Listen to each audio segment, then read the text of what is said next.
Vans shouldn't be this quick. Vans should not be this quick.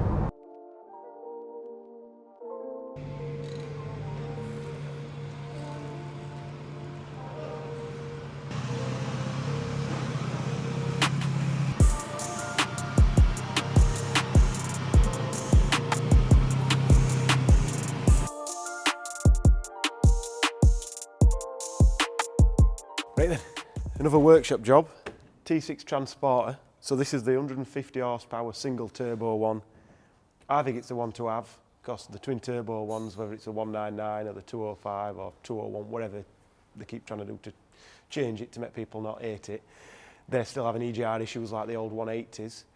If you get one that somebody's got rid of all that crap from brand new like my 180 transporter, should be alright. I've got 130,000 miles, I didn't use a drop of oil. But anyway, so single turbo, these have got a little charge core on, which seem pretty effective from what we've seen up to now.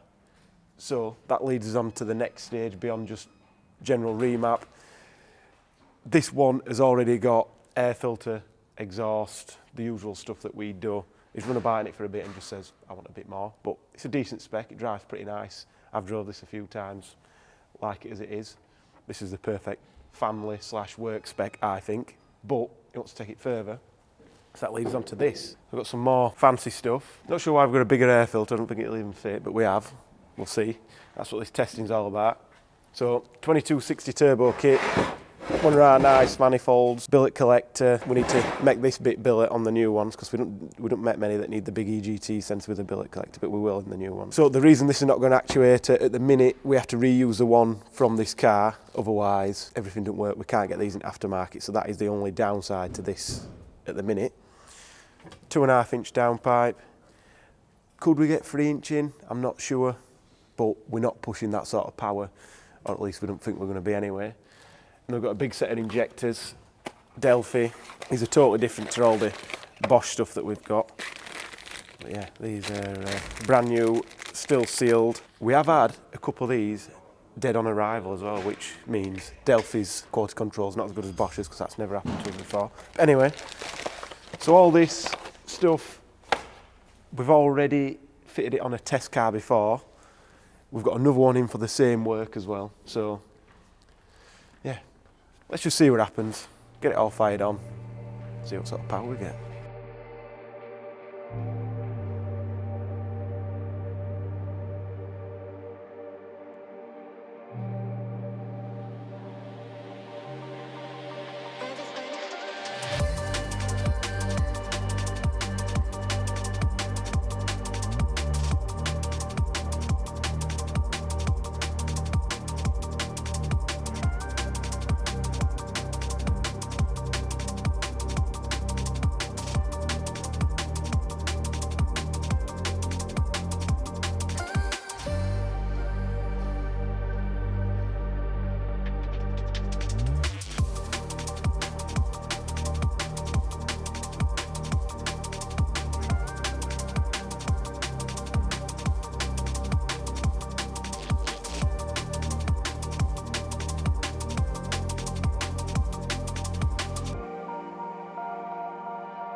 So the vans are pretty much done now, at least John's is anyway. So we've got the graph here for that one. So as standard it did in 149, which is bang on, 150 horsepower, 181 with a tune, 325 pounds-feet of torque, and it went pretty well. I drove that and I liked it. Now we're at 262 horsepower with the turbo and the injectors, and we're at 375 pounds-feet of torque. You have lost a lot of torque here in this region, and that's purely just because this wants to surge. The charge cooler doesn't flow the best on these, we don't think, so that's probably why we're having them surge issues. So we had to sort of limit torque. So you still got a decent amount. You got more once you get past 2200 RPM. You got more than standard anyway. Once you get to 26, more than tuned. But then you've got a lot more. Not revving it out crazy, 47, 4800 RPM. So it's not a massive power band.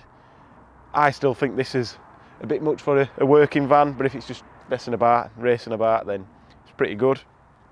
So that's with the injectors. Imrans, this is what they do without the injector, so 241. So you've got 20 horsepower difference, about 25 pounds-feet of torque, something like that. So yeah, that graph looks a lot different just because of the scaling more than anything. But yeah, they should be pretty good. I'm absolutely covered in Australian muck and dust because me and George are here, take an engine out at Amarok single cab, not realising that this was my job to come and test drive these. So I'm going to let Danny go out and drive them, see what he thinks. I do know from people that have had this big turbo on vans before, the thing that every general moans about, especially manual cars, is when you're cruising on the motorway, you go for it and they're a little bit dead, which is the sacrifice you make when you put a big turbo on.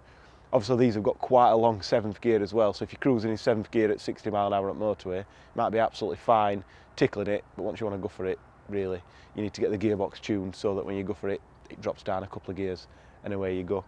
Not sure on these if you can get them in the surge zone and just sit there with the turbo chattering away, because that is quite damaging. Difficult again to completely tune everything out. You've got to accept if you have a big turbo, you've got to drive it a bit different. So anyway, I'll leave it to Danny to go out and see what he reckons. If you want any of these parts, have a look in the description. There'll be a link to probably both of these or one of these, I'm not sure. There'll be definitely a link to one of them, and that'll have everything that we do for these vehicles there. So you just click, add it to your basket, buy it, and then do whatever you want to do. But this one is booked in for the injectors now as well, so we're going to get them fired in next week and get it sorted. Once he saw this graph, he wanted some more. So, as Ryan cracks on with the single cab Amarok, it's been my task to take out this transporter for a quick road test. So, see how we get on. Quite a fresh morning today. We'll let it warm up before we start putting his foot down.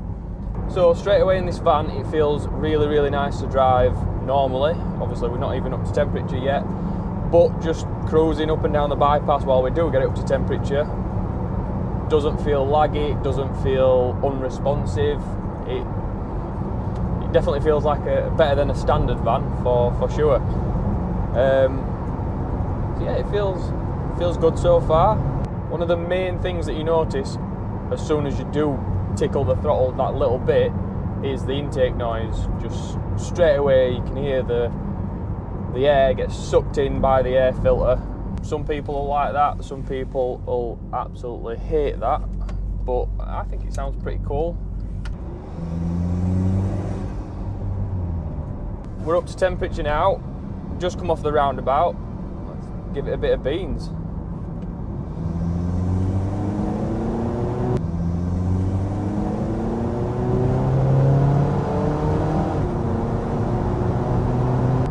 Never feels normal, a fast van, never.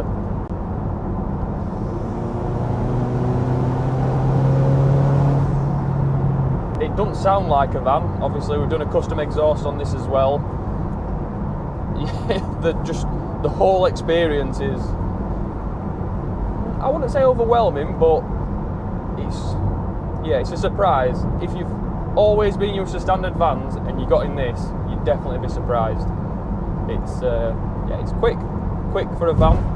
I have drove Imran's T6 as well with the standard injectors, and to say there's only 20 horsepower difference, this does seem quite a bit more punchy.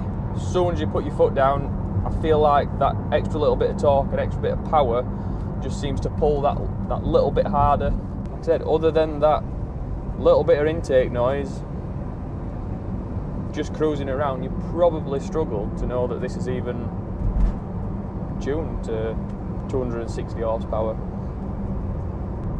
But if you're a little bit bored on your way to work, you have got the option to do this. Vans shouldn't be this quick. Vans should not be this quick. So I think we'll head back to the unit. We'll wrap up this video here. Customer's going to be collecting this van this afternoon, so we'll get ready for that. Like Ryan said, all the links to the products will be in the description. Click the like button and make sure you subscribe for more videos like this and a lot more different videos as well. And yeah, thanks again for watching, and we'll see you in the next one.